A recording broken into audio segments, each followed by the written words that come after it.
Čau lidi, já vás vítám u nového videa. Tohle je třetí nebo čtvrtý, těžko říct, jak to vydám. Dneska si nic neukážeme, protože předtím, než si něco ukážeme, tak bych byl rád, kdybyste mi dali odběr a like. Vás to nic nestojí a mě to udělá radost. Dnešním předmětem videa bude recenze GoPro. Je to Lamax X902, koupil jsem si k tomu takovouhle taštičku. A my se podíváme, co za téměř 3000 dostaneme. Takže k Lamax X902 dostanete takovýhle příslušenství. A dnes se podíváme, a teď se podíváme na to příslušenství. Tohle je náramek, který má spoušť kamery, spoušť fotky a přepnutí na přední displej. Protože ano, tato kamera má přední displej, jak jste mohli vidět na obrázku. Dále k tomu máme mikrofon, který není to nějak dobrý, ale ani nějak špatný.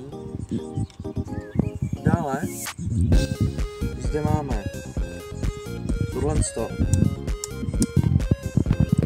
takovouhle věc. To slouží na připnutí kamery do, vlastně je to taková redukce, kam šoupnete kameru a máte k tomu třeba takovýhle připnutí na stativ, tohle to vyšroubujete, tohle to vyšroubujete, v tomhle bude daná kamera, tohle to sem jenom zasunete, tak šoupnete to takhle a zašroubujete zase. Teď to můžete připojit na stativ nebo na cokoliv, co má takovýhle závit, například stativ. Je to teda akční kamera.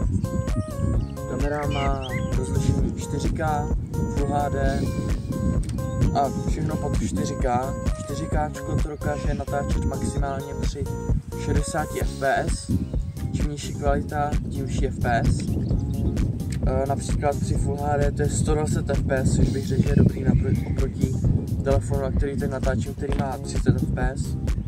Jenom je tady jedna velká nevýhoda a to je mikrofon. Mikrofon je fakt hrozný. Jo, protože jestli si nezapnete filtrování šumu větru, tak se to nedá poslouchat a je to hrozný. A když si to zapnete, tak se to dá aspoň trošku poslouchat, ale není to nejlepší. A jestli si myslíte, že k tomu připojíte externí mikrofon, tak já jsem k tomu jeden připojil. Kromě toho, který je v balení, ten normálně funguje. Připojil jsem k tomu bezdrátový mikrofon za 122 korun z Actionu. Nefungoval. Ale samozřejmě předtím, než si to připojíte, ten externí mikrofon, tak musíte zapnout funkci externího mikrofonu.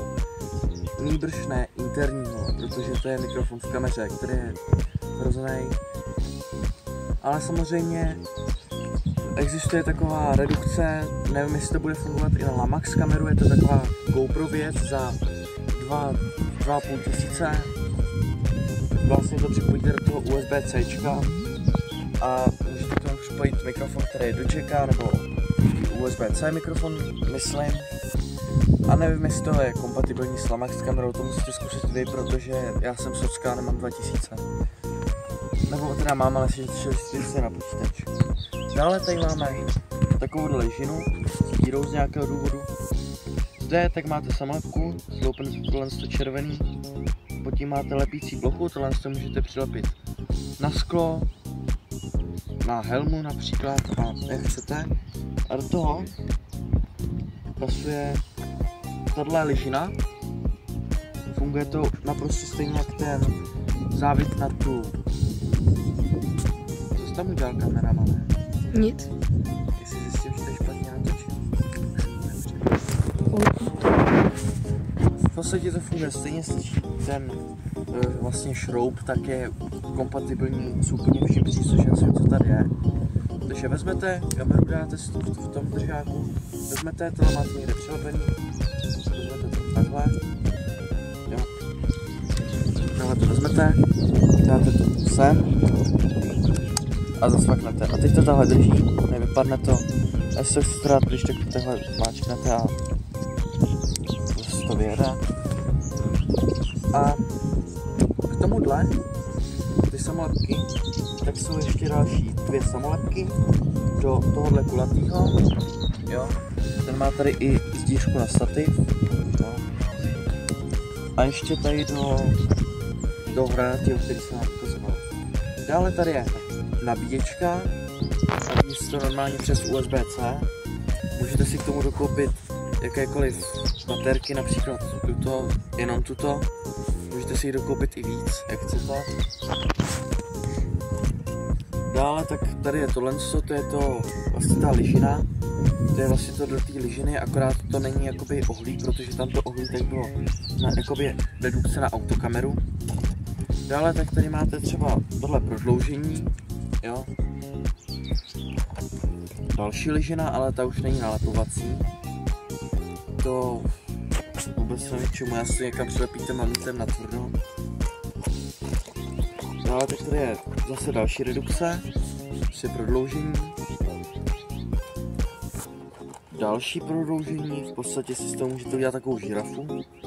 A teď se přesuneme k tomu hlavnímu, a to je kamera. Ještě bych teda chtěl říct, že je k tomu v balení vodotěsný kryt. Takže teď se podíváme na samotný. Je teda důležité podotknout, že v balení není SD karta. Já jsem si tam teda dokoupil 32 GB SD kartu. 32 GB SD kartu, nějakou levnější. Jak zde můžete vidět, tak tohle je interní mikrofon, kontrolka interního mikrofonu. Tady máte nastavení, displej normálně dotykový. Můžete si tady dát cokoliv, můžete si tady nastavit většinu věcí, třeba i kvalitu videa. Tady mikrofon, ano, to máte tady v nastavení. Tady mikrofon musíte dát externí a pak k tomu můžete připojit tento mikrofon, který jsem vám už ukazoval. A vnitřní, tak to je ten, co je tady skrytý. Kvalita je jazyk, čeština, datum, klasika, rozlišení videa.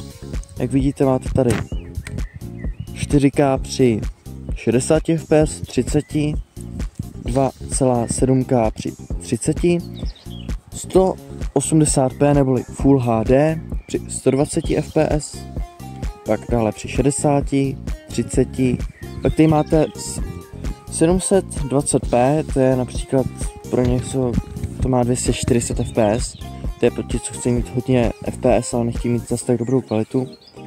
A končí to 720p, 60 fps.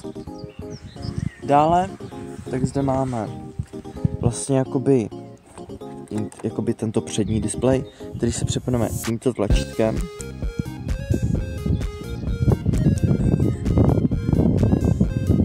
Jo, nesmím teda být v nastavení. Teď si ho přepnu a vidím tady kameramana, sebe a vidím tady, že si mám video, baterku, samozřejmě kvalitu, jestli mám zapojit tu redukci toho větru, jo.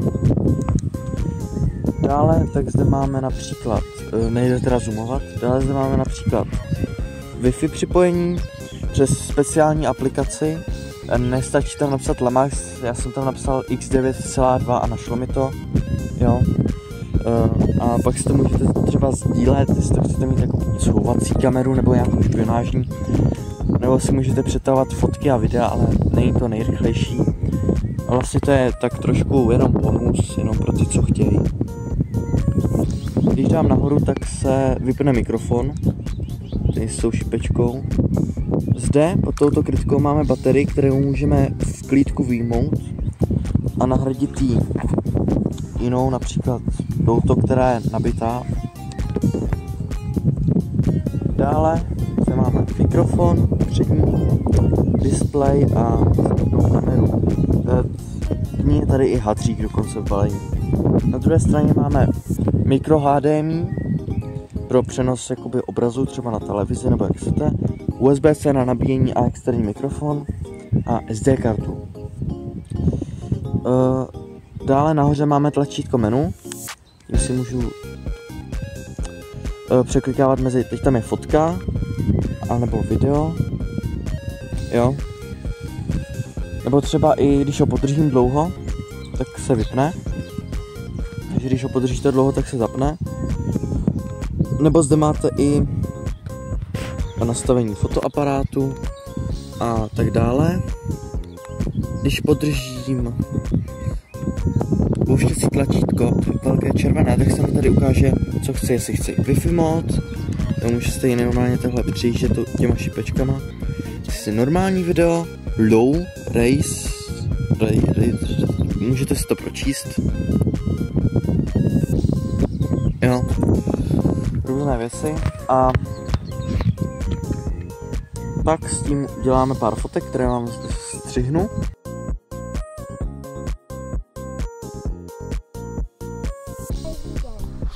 Zkus třeba zblízka. Třeba zkusit zblízka, jakože... No něco, aby viděli, že to je jako na blízko. Tadyhle.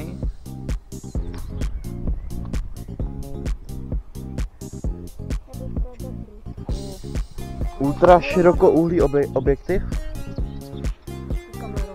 Sigma boy.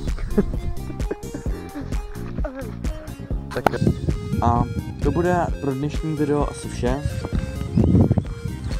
Byl bych rád, kdybyste zde zanechali odběr a like. Vás to nic nestojí a mě to udělá obrovitánskou radost. Koment. Komentáře můžete zanechat, ale raději ne, protože budou dost toxický. Ale jestli ne, tak ho můžete klidně zadat. Takže nezapomeňte odběr, like, vás to nic nestojí, mě to udělá radost. A to je všechno. Tak čau.